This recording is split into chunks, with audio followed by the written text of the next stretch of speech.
To St Augustine with Pedro Menendez in 1565. Cannons had been brought to Florida prior to that, but firearms, handheld firearms, were first brought, as far as we know, by Pedro Menendez. They were matchlocks. Lock is basically just another word for mechanism. And the matchlock used a match.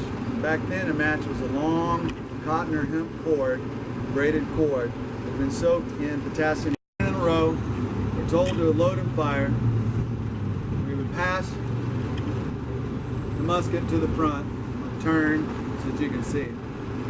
We would reach in a big fat leather bag that had a bunch of cartridges standing up in drilled holes in a cartridge block inside a leather bag called the cartridge bag. Pull one out. They were all put in. It's a paper cartridge. And they're all put in the same way.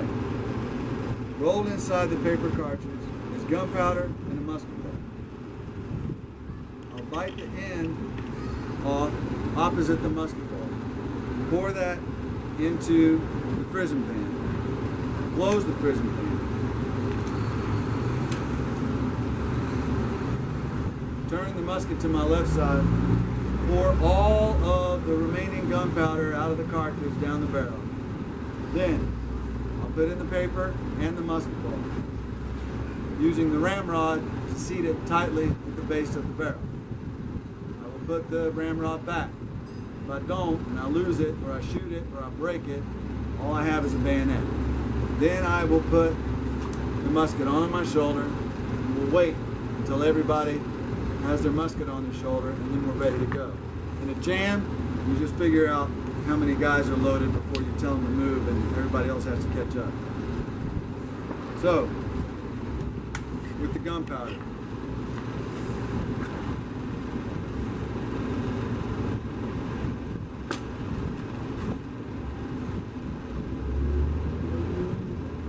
Rip off the cartridge, pour a little bit into the prison.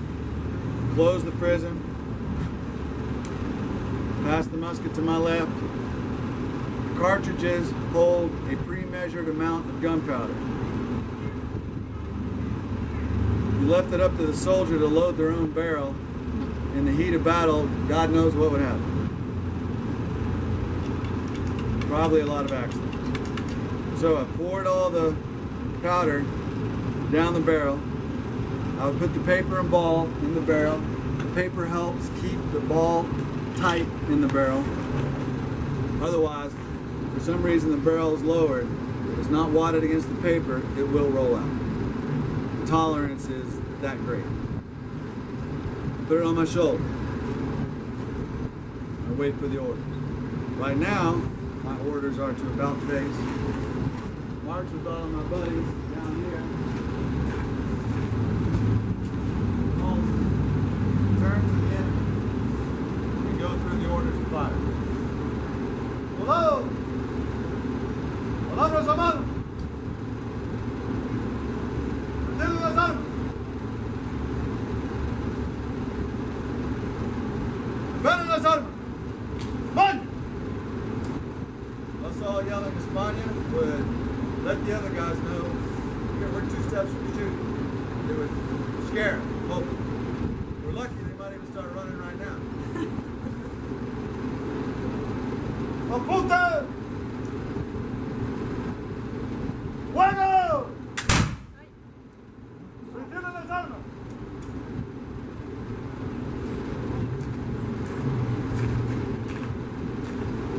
Now the soldiers were dressed up nicer than I am. They didn't look this shabby. But even if you did have a bunch of shabby guys, if you had 100 guys firing off at the same time, it would have been intimidating. Not just loud, but intimidating. You may have noticed, he'll notice when he watches this, that I close my eye when I fire. They did, I do, everybody that does this does. I've won 2 national championships with smoothbore flintlocks on the run, and I closed my eyes every time I shot the target, and for the 2 times I won the national matches, I never missed. So it's not so much a question of accuracy when you're close, because these are not inaccurate. They do have a limited accurate range though. Here's why. The barrel is smooth. So the last place that the musket ball touches the muzzle will put a spin on it. Don't know which direction that spin will be. It could be anywhere on 180 or a 360 degree.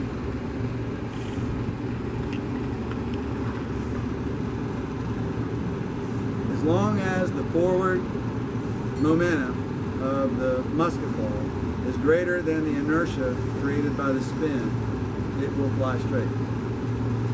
As soon as those 2 numbers converge, it begins to affect the trajectory. The spin begins to affect the trajectory. For that reason, with the full charge, this is dead accurate out to 30 meters, accurate to 40, somewhat accurate to 50, fairly accurate at 60. By 70, you're lucky if you hit anything. And by 100, you high-five your buddies if you hit something that you're aiming at. It's not because the bullet won't go that far, it's because it's just flying with a hook, a slice, or a curve in some direction you can't predict. But it's still flying. If it doesn't hit the dirt or go up into the sky and it goes left or right, it'll still kill people out to 100 meters. For this reason, with the musket, they tried to get within 60 meters before they started to engage. By the time they were at 30 meters, the effect on the enemy line was devastating. At that point, they'd only have to fire 1 or 2 times before they went to bayonet. Unlike the movie Patriot and some other Hollywood movies that show things wrong, they were lining up shoulder to shoulder in the Civil War because they could. Back in these days, because of accuracy and movement to fire, they had to stand in a defilade, which meant that they were about an arm's length apart from each other. This allowed one rank to pass through the other rank. So after we fired, we go to return position, and we start loading again, all from right here. This is why every movement was important. The guys behind us would move forward, and they would aim and fire. And by the time they had fired, we had loaded and were ready to pass forward, and then we would pass forward. And this is how they moved across the field. If someone in those 2 ranks was dropped, the person in the 3rd and 4th rank would step up to replace them. And that way they had a full row the entire time they were moving across the field until they started running out of guys. The bayonet was used when they were close enough to charge. And during the 1700s, bayonet charges still worked. That's how the English were able to win the Battle of Bunker Hill, even though they were horribly outnumbered, and 1/3 of their number had been wiped out in the march up the hill.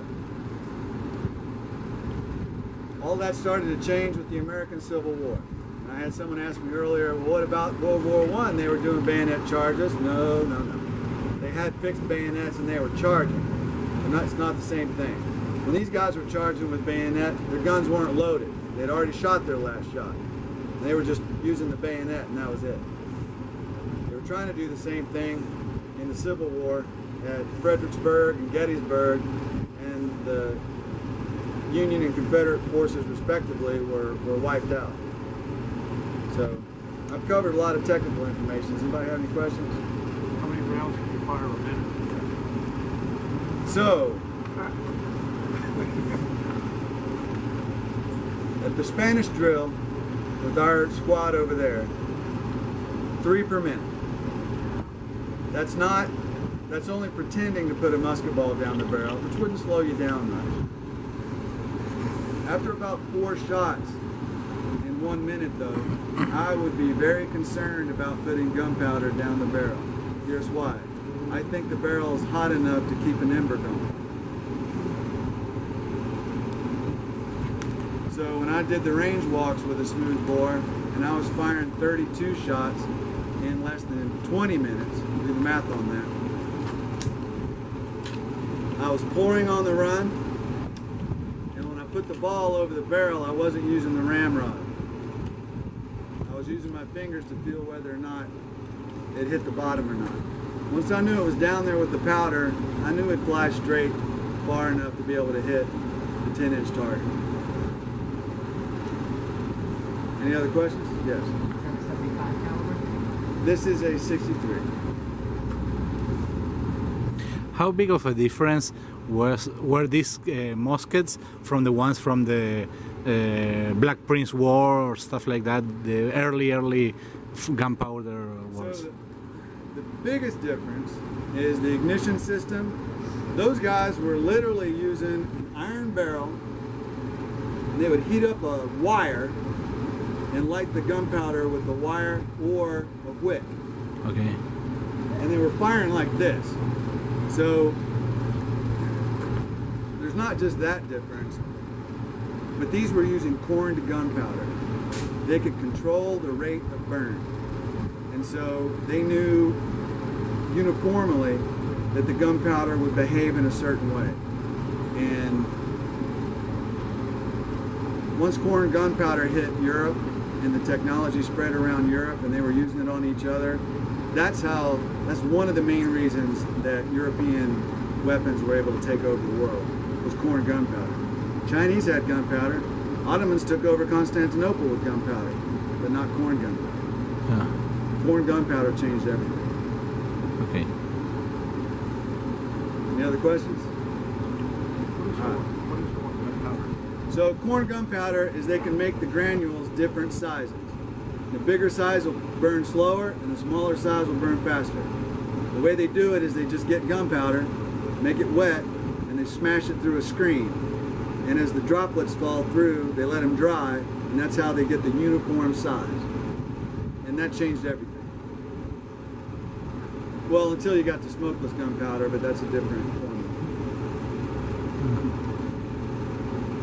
Gunpowder I'm talking about is 70% charcoal, 20% sulfur, and 10% sodium nitrate or saltpeter. 2 things I'd like you to know before I let you go.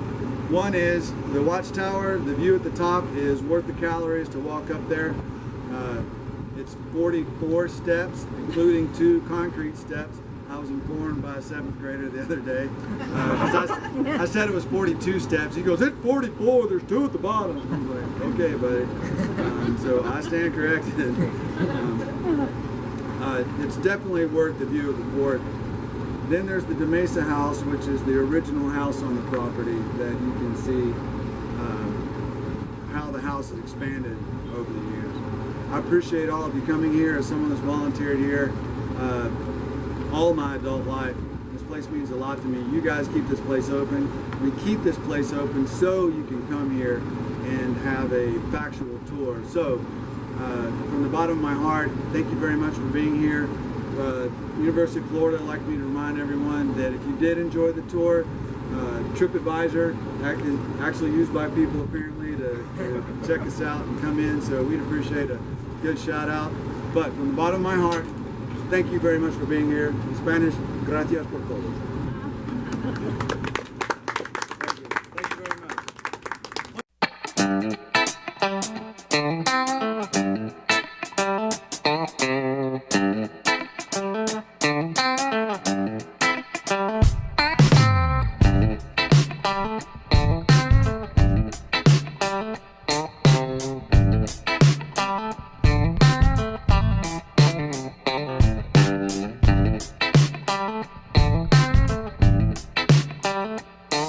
Thank